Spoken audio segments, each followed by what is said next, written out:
Good morning students. Start करेंगे आज का टॉपिक और आज का टॉपिक है हमारा इम्पॉर्टेंट क्वेश्चंस जो सीबीएसई बोर्ड एग्ज़ाम में आए हुए हैं। ये सारे इम्पॉर्टेंट क्वेश्चंस हैं, उनको हम करने जा रहे हैं from the chapter control and coordination. तो स्टार्ट करते हैं questions. First question, name two components of central nervous system in humans. Human nervous system में, सेंट्रल नर्वस सिस्टम में कौन से दो मेन कंपोनेंट हैं? The two main component of central nervous system, यानी जिसको हम शॉर्ट में CNS कहते हैं, उसके दो मेन कंपोनेंट हैं, ब्रेन एंड स्पाइनल कॉर्ड। ये आपने पढ़ा हुआ है तो आप इजीली इसको कर लोगे कि सेंटर पार्ट में क्या है हमारे, ब्रेन और स्पाइनल कॉर्ड, तो इसको हम बोलते हैं सेंट्रल नर्वस सिस्टम। और पेरिफेरल में क्या आता है हमारी, क्रेनियल नर्व्स, स्पाइनल नर्व्स, सारी नर्व्स आती हैं। Next question, name two tissue which provide coordination in animals. दो टिश्यू के नाम बताने हैं जो कोऑर्डिनेशन में हेल्प करता है। तो कोऑर्डिनेशन में कौन हेल्प करता है? आपको पता है कि न्यूरॉन्स जब मैसेज लेकर आता है ब्रेन का, तो वो मसल को देता है या ग्लैंड को देता है? तो टिश्यू में कौन आएगा? मसल। तो nervous and muscular tissue are two tissue which provide control and coordination in animals. जैसा मैसेज होता है वैसे ही मसल काम करती है। तो nervous tissue and muscular tissue दो टिश्यू हैं जो कंट्रोल एंड कोऑर्डिनेशन का काम करते हैं। Next question, name the structure in which spinal cord is protected in human body. ये मैंने आपको बताया था पढ़ाते टाइम कि हमारे पीछे जब टच करते हैं, जिसको हम बैकबोन बोलते हैं, वो क्या है? वर्टिब्रल कॉलम, और उसके बीच में से क्या जाती है? Spinal cord. तो स्पाइनल कॉर्ड को प्रोटेक्ट करने के लिए है वर्टिब्रल कॉलम, और ब्रेन को कई बार इसके साथ ब्रेन भी पूछ लिया जाता है, तो ब्रेन को प्रोटेक्ट करने के लिए क्या था? क्रेनियम यानी ब्रेन बॉक्स, और 3 मेनिंजीज, और उनके बीच में जो फ्लूइड था वो क्या था? Cerebro spinal fluid. तो क्या आ गया ये? वर्टिब्रल कॉलम, जिसके बीच में से स्पाइनल कॉर्ड जाती है। Next question, young green plants receive sunlight from one direction only, what will happen to its shoots and roots. तो ये भी हम पढ़ चुके हैं कि अगर एक ही डायरेक्शन से सनलाइट आ रही है तो क्या होगा? एक ही डायरेक्शन से अगर सनलाइट आ रही है तो फिर प्लांट जो है वो उस साइड मूव करेगा। मान लो इस साइड से सनलाइट आ रही है, यहाँ से सनलाइट आ रही है, ठीक है, और प्लांट है यहाँ, तो क्या होगा? अगर एक ही डायरेक्शन से आ रही है तो इसका जो स्टेम वाला पार्ट है, ये नीचे रूट्स हैं, ठीक है, ये रूट समझ लो, ये रूट है, तो जो स्टेम है वो तो उसकी तरफ मुड़ जाएगा। तो शूट बेंड टूवर्ड्स लाइट, तो पॉजिटिव क्या हो गया? Phototropic, positive phototropic, phototropic, light की प्रेजेंस में movement of part of plant towards light, phototropic. जो रूट है वो नीचे की तरफ जा रही है, अवे फ्रॉम लाइट, तो ये क्या हो गई? Negative phototropic, away from light, तो नेगेटिव फोटोट्रॉपिक। तो रूट्स हो गई नेगेटिव फोटोट्रॉपिक और स्टेम हो गई पॉजिटिव फोटोट्रॉपिक। सो यही answer. The shoots of the plant bend towards the light where is root bend away from the light, यानी जो शूट है वो पॉजिटिव होगा, उसकी तरफ मुड़ जाएगा, और रूट उससे दूर चली जाएगी।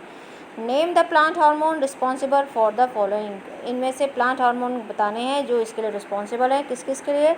Elongation of cell, growth of stem, promotion of cell division, falling of sunset leaves. या पढ़ चुके हो। इलोंगेशन ऑफ सेल कौन कर रहा था? ऑक्सिन। ग्रोथ ऑफ स्टेम कौन कर रहा था? Gibberellin. Promotion of cell division, cytokinin. Falling of sunset leaves, sunset leaf को गिराना, विल्टिंग करना, ग्रोथ को रोकना, सारे नेगेटिव काम कौन करता है? ABA, abscisic acid. तो ये हो गया इसके आंसर, देख लेते हैं।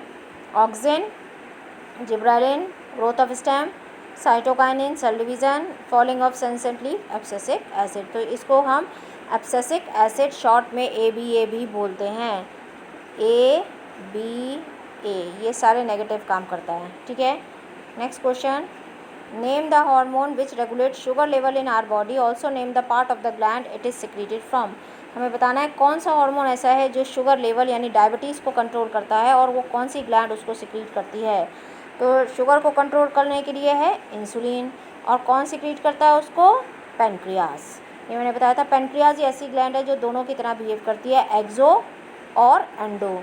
एक्सो की तरह भी बिहेव करती है और एंडो की तरह भी। एक्सो की तरफ बिहेव करती है तो क्या निकालती है? Pancreatic juice. और एंडो की तरफ करती है तो क्या निकालती है? Insulin and glucagon. इंसुलिन किसको कंट्रोल करता है? शुगर लेवल को, यानी जितना भी एक्सेस में ग्लूकोज है उसको ग्लाइकोजन में कन्वर्ट करता है। Next question, pituitary is also known as the master gland. Why? Pituitary को मास्टर ग्लैंड क्यों बोलते हैं?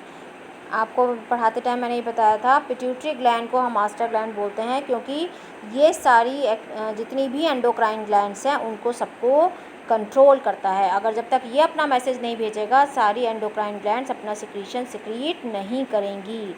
तो इसको अपना मैसेज भेजना होता है तब सारी एंडोक्राइन ग्लैंड के पास, तब वो अपना सिक्रीशन रिलीज़ करती हैं, इसीलिए इसको मास्टर ग्लैंड बोलते हैं। So pituitary gland control the activity of all other gland in our body, therefore it is called the master gland.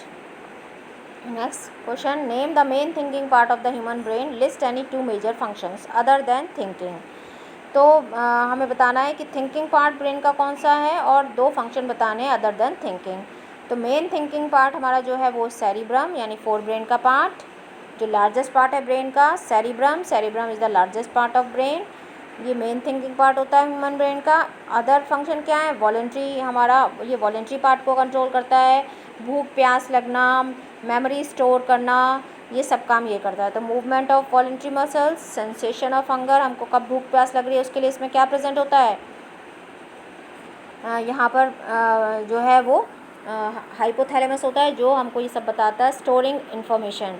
तो ये सारे काम जो हैं वो हमारे किसके हैं? ये सारे काम हैं हमारे किसके? फोर ब्रेन के। ठीक है, next, classify the following into reflex action and involuntary action of brain. हमें इसमें बताना है रिफ्लेक्स एक्शन कौन सा है और इनवॉलेंट्री एक्शन ब्रेन का कौन सा है। तो देखते हैं इसको, रिफ्लेक्स एक्शन में एंड इनवॉलेंट्री एक्शन में इसको डिफ्रेंशिएट करना है। पहला, बीटिंग ऑफ हार्ट। तो हम हार्ट बीट को कंट्रोल कर सकते हैं? नहीं कर सकते। इसका मतलब ये क्या हो गया? इनवॉलेंट्री। बीटिंग ऑफ हार्ट क्या हो गया? इनवॉलेंट्री। आई लिख देती हूँ शॉर्ट में। Withdrawing your hand immediately on touching hot object, ये हम जैसे ही हाथ पड़ता है हमारा ध्यान उधर नहीं होता पर हम जल्दी से हटा लेते हैं, जो स्पॉन्टेनियस होता है। इसका मतलब ये क्या हो गया? Reflex. Change in size of pupil in response to intensity of light. अब जब पिक्चर हॉल में जाते हो वहाँ पर पहले आपको कुछ नहीं दिखता और थोड़ी देर बाद सब कुछ दिखने लग जाता है, यानी प्यूपिल का साइज़ चेंज होता है। तो उसको आप नहीं करते, ये अपने आप होता है। इसका मीन्स इस कौन रिस्पॉन्सिबल है इसके लिए? Reflex action. राइडिंग ए बाइसिकल, इसको हम सीखते हैं, करते हैं, तब ये क्या हो गया? ये इनवॉलेंट्री है। उसके बाद हम अपने आप इनवॉलेंट्री उसको करने लगते हैं। स्नीजिंग हमारे हाथ में नहीं है, हम उसको कंट्रोल नहीं कर सकते, reflex action. Pulling up the leg immediately when foot fall on some sharp object, जैसे ही हमारा पैर किसी ऐसी नुकीली चीज़ पे, शार्प चीज़ पे पड़ता है तो हम तुरंत हटा लेते हैं वहाँ से, जबकि हम देखते नहीं हैं। तो ये क्या हो गया? Reflex action. तो ये पार्ट हो गया रिफ्लेक्स एक्शन का। तो अब देख लेते हैं 2, 3, 5, 6, यही हमने किए थे। 2, 3, 5, 6 खाली राइडिंग है बाइसिकल और बीटिंग ऑफ हार्ट ये इनवॉलेंट्री हैं। तो वही हो गया वॉलेंट्री एक्शन में इनवॉलेंट्री, वॉलेंट्री नहीं, इनवॉलेंट्री है ये, वॉलेंट्री नहीं है, इनवॉलेंट्री एक्शंस। यहाँ क्या आएगा? रिफ्लेक्स एक्शन एंड क्या पूछा गया है इसमें? Involuntary actions. ये इनवॉलेंट्री है, इनवॉलेंट्री। कौन कौन से? First and fourth. फोर्थ यानी riding A bicycle and first कौन सा था? बीटिंग ऑफ हार्ट, ये इनवॉलेंट्री है। ठीक है, ये दोनों इनवॉलेंट्री है। What is reflex arc? How do muscle cells move? Reflex arc क्या है और मसल सेल्स कैसे मूव करती हैं? The pathway taken by nerve impulses in A reflex action is called reflex arc. जो पाथवे लिया जाता है रिफ्लेक्स एक्शन के टाइम पर उसको हम बोलते हैं रिफ्लेक्स आर्क।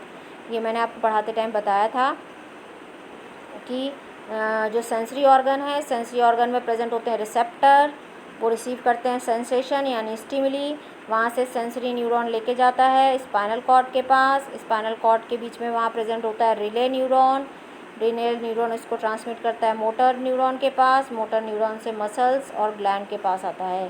तो ये एक पाथवे जो लिया जाता है इसको हम बोलते हैं रिफ्लेक्स आर्क। उसके बाद वो क्या पूछ रहा है? हाउ ड ठीक है, ये हो गया हमारा रिफ्लेक्स आर्क। उसके बाद पूछ रहा है how do muscle cells move? Muscle cells कैसे मूव करती हैं? इसका एग्जाम्पल हो गया for example pulling of hand on touching hot object. अपने आप से हाथ हम हटा लेंगे या शार्प ऑब्जेक्ट पे हमारा पैर पड़ा है हम तुरंत हटा लेंगे। Muscle cells have special proteins that change their shape and arrangement in the cells in response to electric impulse. In response to electric impulse, this forces the muscle cells to contract and relax, causing their movement. Muscle cell के अंदर एक special protein होता है जिसका shape और arrangement change होता रहता है इलेक्ट्रिक इम्पल्स के रिस्पॉन्स में. This force the muscle cells to contract relax, उसके हिसाब से ये कॉन्ट्रैक्ट और रिलैक्स करता है और मूवमेंट करता है. Next question, explain how the movement of leaves of sensitive plant different from movements of shoot towards light. जो सेंसिटिव प्लांट यानी जो टच मी नॉट प्लांट है, मिमोसा प्यूडिका यानी सेंसिटिव प्लांट, उसका मूवमेंट और शूट का लाइट की तरफ जो मूवमेंट है, दोनों में क्या डिफरेंसेस हैं. तो मूवमेंट इन हमने देखा था मिमोसा प्यूडिका के अंदर किसकी वजह से होता है, वाटर की वजह से. So the movement in mimosa pudica touch me not plant occur in response to touch. जैसे ही हम टच करते हैं वाटर का अमाउंट वहाँ से चला जाता है, एक्सोऑस्मोसिस हो जाती है जिससे वो श्रिंक कर जाता है और पत्तियाँ मुरझा जाती हैं, नीचे की तरफ झुक जाती हैं, ड्रूपिंग हो जाती हैं. Plant cell change shape by changing the amount of water in them resulting in folding up and drooping of leaves. This phenomena is called thigmonasty और seismonasty. This movement is independent of growth. इसमें growth का कोई role नहीं होता. थोड़ी देर बाद पानी आ जाता है तो फिर से ये खिल जाती हैं. पानी निकल जाता है एक्सोऑस्मोसिस से तो फिर से ये ड्रूपिंग हो जाती है, मुरझा जाती हैं. पर जो शूट का मूवमेंट होता है लाइट की तरफ, वो ग्रोथ रिस्पॉन्सिबल होता है, ग्रोथ की वजह से होता है, वो रिवर्ट नहीं होता. Plant respond to stimuli growth in a particular direction and this movement due to growth. This movement is directional.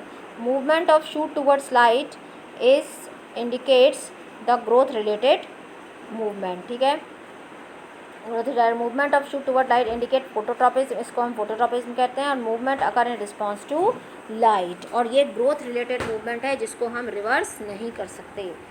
Next question, draw a nerve cell and label on it following. ये 3 number में भी student आ जाता है, 2 number में भी आ जाता है question. तो इसमें ड्रॉ करना है आपको नर्व सेल का डायग्राम और उसमें लिखना है न्यूरॉन का, और उसमें आपको मेंशन करना है न्यूक्लियस, एक्सॉन एंड डेंड्राइट, जो मैंने यहाँ पे कर दिया है. ये क्या हैं, डेंड्राइट्स हैं. ये देखो, ये जो इसकी ब्रांचेस निकली हैं ये डेंड्राइट्स हो गए, ये हो गया न्यूक्लियस और ये हो गया इसका एक्सॉन. ठीक है, ये है nerve endings. Next question, state the function of the following plant hormones. इनके फंक्शन बताने हैं. पहला है एब्सिसिक एसिड, दूसरा है साइटोकाइनिन. तो एब्सिसिक एसिड जितने भी नेगेटिव हैं वो सारे ये देता है. तो abscisic acid inhibits growth, growth को रोकता है. Causes dormancy of seed, dormancy of seed का मतलब इनएक्टिव कर देता है सीड को. विल्टिंग ऑफ लीव्स मतलब लीव्स को मुरझाने का काम करता है. कॉजेज स्टोमेटल क्लोजर, स्टोमेटा के पोर को बंद कर देता है. ये स्ट्रेस हार्मोन भी कहलाता है, यानी पानी नहीं है तो ये गार्ड सेल को मैसेज देता है कि स्टोमेटा पोर को बंद कर दो. तो ये सारे काम कौन करता है, ABA यानी एब्सिसिक एसिड. और साइटोकाइनिन आपको पता है क्या करता है, cell division, delay in ageing in leaves. ठीक है. केमोट्रॉपिक मूवमेंट क्या होता है, केमोट्रॉपिक मतलब केमो मतलब केमिकल, केमिकल की तरफ मूवमेंट, उसको बोलते हैं हम केमोट्रॉपिज्म. तो chemotropic movement is a growth of plant in response to a chemical stimulus. Chemical stimulus की तरफ जाएगा तो उसको बोलेंगे केमोट्रॉपिज्म. जैसे growth of pollen tube towards ovule during fertilisation. Fertilisation में पोलन ट्यूब तभी बनेगी अगर दोनों के बीच में इंट्रैक्शन होता है, दोनों एक स्पीसीज़ के हैं, तो वो उसको पोलन ग्रेन को पोलन ट्यूब, स्टिग्मा, ये स्टिग्मा, स्टाइल और ओवरी है. यहाँ प्रेजेंट है ओव्यूल, यहाँ पर आ रहे हैं पोलन ग्रेन. ये पोलन ग्रेन अपनी पोलन ट्यूब बना के यहाँ आएंगे और ये पोलन ट्यूब का जो मूवमेंट है ओव्यूल की तरफ, ये क्या कहलाता है, chemotropic movement. Last question, what is the fluid present in between the meninges. Meninges के बीच में 3 मेनिंजीज, स्कल है, स्कल के बाद 3 मेनिंजीज प्रेजेंट हैं. मेनिंजीज के अंदर सेरिब्रो स्पाइनल फ्लूइड प्रेजेंट होता है. ये सब इसको शॉक प्रूफ बनाते हैं, इसको सपोर्ट देते हैं ताकि हमारा ब्रेन जो कि सॉफ्ट पार्ट है वो प्रोटेक्टेड रहे. तो आपको समझ में आ गया होगा ये क्वेश्चन. ये सारे बोर्ड के क्वेश्चन हैं, बोर्ड में आए हुए हैं, इसलिए आपको इनको ध्यान से पढ़ना है और याद करना है. ठीक है. So thank you, thanks for watching.